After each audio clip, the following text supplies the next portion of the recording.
Halo semuanya, perkenalkan nama saya Ricardo Diono. Pada kesempatan kali ini saya ingin berbagi sedikit mengenai apa yang saya dapatkan selama saya mengikuti perkuliahan perencanaan strategis.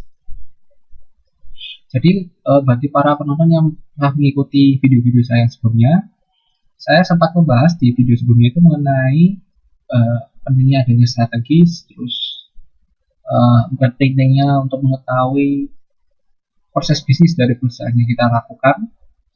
Nah, pada kesempatan kali ini, saya ingin membahas mengenai tujuannya dari perusahaan tersebut.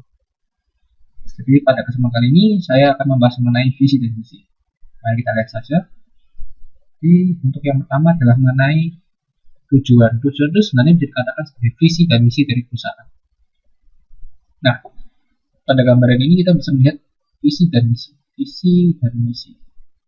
Jadi, visi ini bisa dibilang kalau di analogi gambar ini adalah tujuan yang ingin kita capai. Mana tujuan dari perusahaan itu? Nah, cara untuk mencapai tujuan tersebut itu dapat dilakukan dengan cara melalui strategis. Strategis ini menunjukkan bagaimana cara terbaik untuk mencapai tujuannya tersebut. Sedangkan untuk indikator dan nilai itu adalah mencerminkan sejauh mana kita ini sudah sampai atau mendekati visi tersebut, indikatornya. Sedangkan kalau misi itu sebenarnya adalah mencerminkan mengenai mengapa sih kita ini ada. Untuk lebih jelas kita lihat dari definisi dari masing-masing tersebut. Visi di sini itu adalah merupakan tujuan akhir yang dicapai oleh perusahaan. Oleh karena itu, visi biasanya digunakan dalam jangka waktu panjang. Jadi biasanya bisa sampai puluhan tahun, 20 sampai 30 tahun. Nah, selain sebagai tujuan, visi ini juga mencerminkan kepribadian yang unik pada perusahaan. Pernahkah teman-teman sekalian memperhatikan visi yang dimiliki oleh perusahaan-perusahaan? Biasanya itu mereka memiliki ciri khas khusus yang mencerminkan apa sih yang berbeda antara perusahaan mereka dengan perusahaan yang lainnya.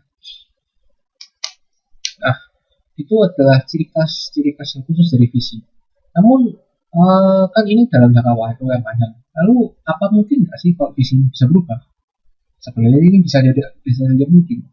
Ini visi bisa berubah kalau perusahaan tersebut itu semakin berkembang, atau mungkin juga bisa kalau perusahaan tersebut semakin kecil, karena visi itu mengikuti tujuannya. Jadi kalau perusahaan itu semakin berkembang semakin besar, tentu saja visinya juga akan semakin besar.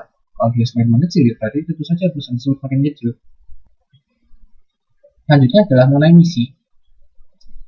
Definisi dari misi itu sebenarnya adalah merupakan alasan yang mencerminkan keberadaan perusahaan tersebut di hadapan masyarakat.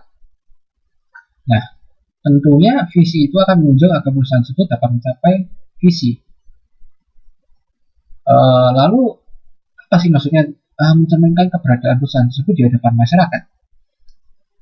Jadi, adanya visi tersebut itu tujuannya itu yaitu mencerminkan apa sih kok perlunya adanya perusahaan ini di masyarakat, sehingga apa sih yang bisa diberikan perusahaan tersebut kepada masyarakat. Itu adalah tujuan dari misi.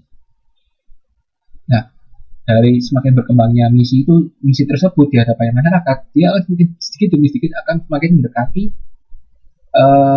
visi, sehingga kita bisa bilang kalau antara visi dan misi itu sebenarnya saling terkait. Sehingga adanya misi juga nantinya akan membantu untuk mencapai perusahaan dalam mencapai visinya. Lalu antara visi dan misi itu biasanya mana sih yang duluan kalau gitu?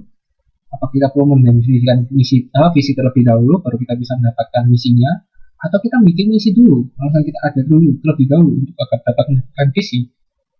Sebenarnya jawabannya itu biasanya antara visi dan misi itu sebenarnya berbarengan dibuatnya.